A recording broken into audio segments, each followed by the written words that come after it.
गरीबों की सुनो वो तुम्हारी सुनेगा, गरीबों की सुनो। ये कांग्रेस पार्टी भी जब चुनाव आता है तो माला फेरने लग जाती है, गरीब गरीब गरीब, और मन में सोचती है एक बात, इनके आशीर्वाद मिल जाए नैया पार हो जाएगी। गरीबों की सुनो वो तुम्हारी सुनेगा। कि आप बताएं कि 10 रुपए 80 पैसे जो आपने गरीबी रेखा का की परिभाषा गुजरात के अंदर नरेंद्र मोदी जी की सरकार ने दिया है, वो गरीबों के साथ मजाक नहीं है तो क्या है? भूख लगे तो ये बच्चे आंसू पी कर रह जाते हैं, हाय गरीबों की मजबूरी क्या क्या ये सह जाते हैं। हम कहते हैं कि जो गरीबी में फंसा हुआ है वो उसकी गलती नहीं है, उसकी कमजोरी नहीं है। गरीबों की सुनो वो तुम्हारी सुनेगा। वे कहते हैं हम जब तक गरीब की बात नहीं करें मजा नहीं आता, और हम जब गरीब की बात को सुने, उसे याद करें, तो दर्द से हम रात भर सो नहीं पाते। गरीबों की सुनो वो तुम्हारी सुनेगा। ये ताजा मामला क्या है? क्यों ये कहा कांग्रेस ने कि गरीबों का मजाक उड़ाया जा रहा है? क्यों ये वार हो रहा है मोदी पर? देखिए, लोकसभा चुनाव से पहले गरीब और गरीबों का हमदर्द होने के दावे सुपरहिट हैं। हर कोई अपने को सबसे बड़ा रहनुमा बता रहा है और विरोधी को गरीबों का दुश्मन। इस बार गरीबों का हमदर्द दिखने की कोशिश में फंस गई है गुजरात सरकार, और नरेंद्र मोदी पर हो रहे हैं जबरदस्त हमले। मोदी जी, जब आप छत्तीसगढ़ के अंदर पूरे भारत के लोगों को गुमराह कर रहे थे, जब आप छत्तीसगढ़ के अंदर हमारे प्रधानमंत्री और प्लानिंग कमीशन का मजाक उड़ा रहे थे कि उन्होंने 32 रुपया बिलो पॉवर्टी लाइन की रेखा क्यों रख दी, और ये आप कह रहे थे कि ये भारत के गरीबों के साथ मजाक है, तो आज हम आपसे पूछना चाहते हैं कि जब 32 रुपया गरीबी की रेखा का गरीबों के साथ मजाक होता है आपके परिभाषा के अनुसार, तो 10 रुपये 80 पैसा गरीबों के साथ में मजाक नहीं है क्या? ये हम आपसे पूछना चाहते हैं। गुजरात सरकार के अन्न और नागरिक आपूर्ति विभाग ने अपनी वेबसाइट पर राशन जारी करने की जो परिभाषा मानी है वही विवाद की जड़ है। इसके मुताबिक ग्रामीण इलाकों में 324 रुपए और शहरी इलाकों में 501 रुपए प्रति व्यक्ति प्रतिमाह कमाने वाला सस्ता राशन पाने का हकदार नहीं है। मतलब ये कि गाँवों में रोजाना औसतन 10 रुपए 80 पैसे से ज्यादा कमाने वाला शख्स सरकार से सस्ता राशन नहीं पा सकता। शहरों में ये सीमा 17 रुपए प्रतिदिन है। योजना आयोग ने तो गाँवों में 28 और शहरों में 32 रुपए में गरीबी रेखा तय करने की कोशिश की थी, जिस पर खूब विवाद हुआ था। ऐसे में गुजरात सरकार की नई रेखा पर विवाद होना तय था।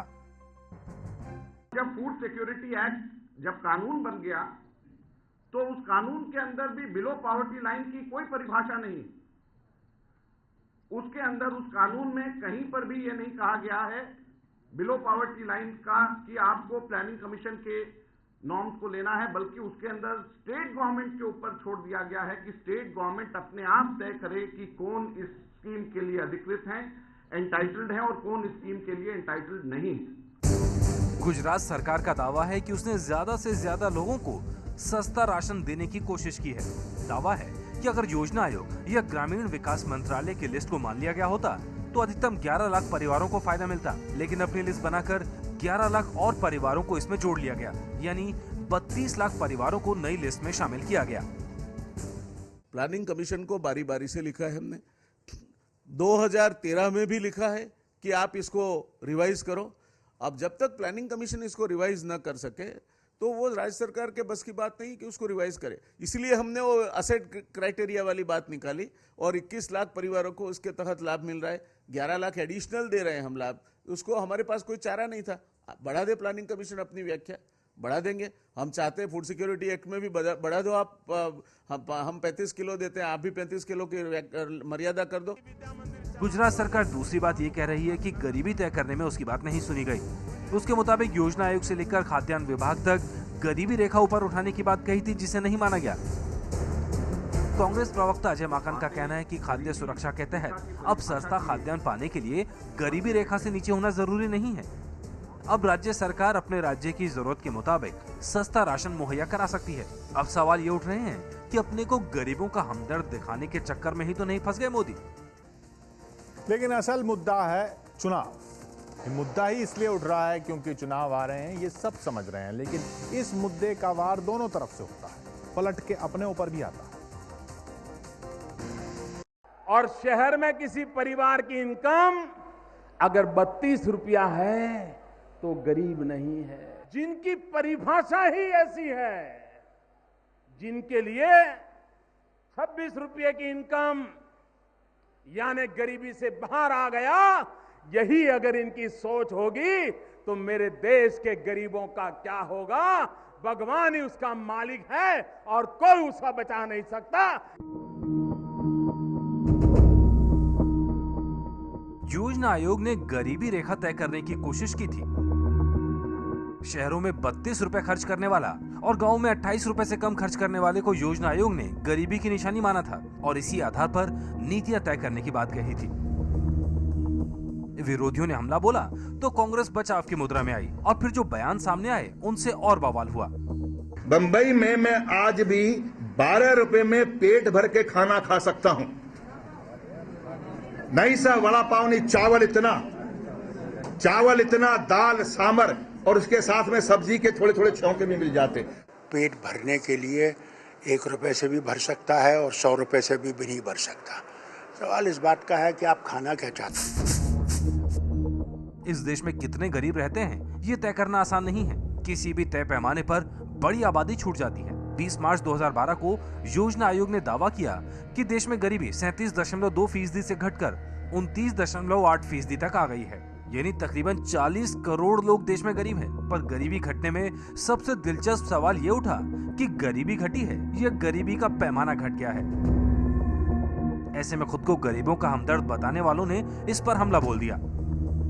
यूपीए के मित्र कान खोल करके सुन लो, 2014 के लोकसभा के चुनाव में ये हिंदुस्तान फैसला करेगा कि देश बेचने वालों को जिताना है कि कर बेचने वालों को जिताना है। नरेंद्र मोदी अपने भाषणों में कई बार कहते सुने गए हैं कि वो गरीब घर से आए हैं और गरीबों का दर्द जानते हैं। वहीं कांग्रेस के उपाध्यक्ष राहुल गांधी भी गरीबों का हमदर्द बताने में पीछे नहीं है। अक्सर भाषणों में राहुल गांधी गरीबी हटाने का वादा करते आए हैं।